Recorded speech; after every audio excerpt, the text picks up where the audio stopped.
विष्णु पुराण कथा में राजा जटभरत की कहानी का जिक्र किया गया है।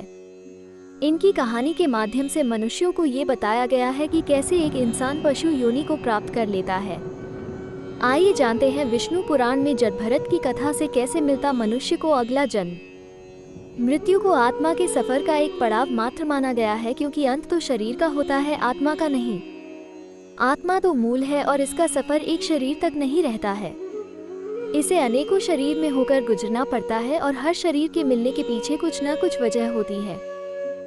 लेकिन आत्मा का लक्ष्य भटकना नहीं होता है, बल्कि उसे परतत्व यानी मोक्ष प्राप्त करना होता है। मोक्ष वह है जब आत्मा का संयोग परमात्मा से होता है। परमात्मा को प्राप्त करने के लिए ही आत्मा विभिन्न शरीर को प्राप्त करता है, लेकिन एकमात्र कामना के चक्र में फंसकर आत्मा को बार बार विभिन्न योनियों में जाना पड़ता है। जटभरत की कथा है कि वह एक महान संत राजा थे। प्रजा का पालन भी वो धर्मपरायण होकर करते थे।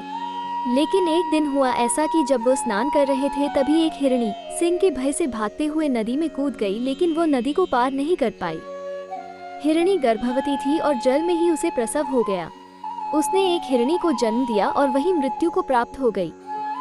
राजा को हिरणी के बच्चों को देखकर उस पर दया आ गई और वो उसे लेकर अपने राजभवन में आ गए। राजा जटभरत ने उस हिरणी को अपने बच्चे की तरह पालना शुरू किया। हिरणी भी राजा से बहुत स्नेह करने लगी थी और राजा के आगे पीछे खेलती रहती, जिसे देखकर राजा जटभरत आनंदित होते रहते। राजा का मोह हिरणी के बच्चे से बढ़ता चला गया और धीरे धीरे वो बूढ़े होकर मृत्यु को प्राप्त हो गए।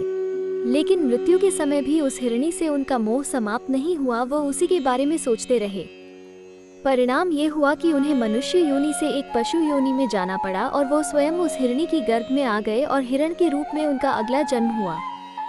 इस तरह इस कथा में बताया गया है कि मनुष्य मृत्यु के समय जिस भाव से भावित रहता है, उसी भाव से उसे अगला जन्म प्राप्त होता है।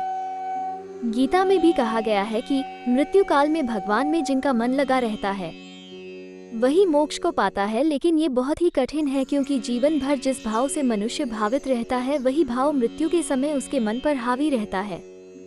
आपने देखा भी होगा कि घर में किसी की मृत्यु हो जाने के बाद अगर कुछ वर्षों में किसी बच्चे का जन्म होता है, तो लोग कहते हैं कि घर के वही सदस्य लौटकर आपके घर में बच्चे के रूप में आए हैं। दरअसल यह उस व्यक्ति के अपने परिवार के प्रति मोह और कामना को दर्शाता है, क्योंकि मनुष्य अपनी कामनाओं और परिवार के मोह से जल्दी निकल नहीं पाता है।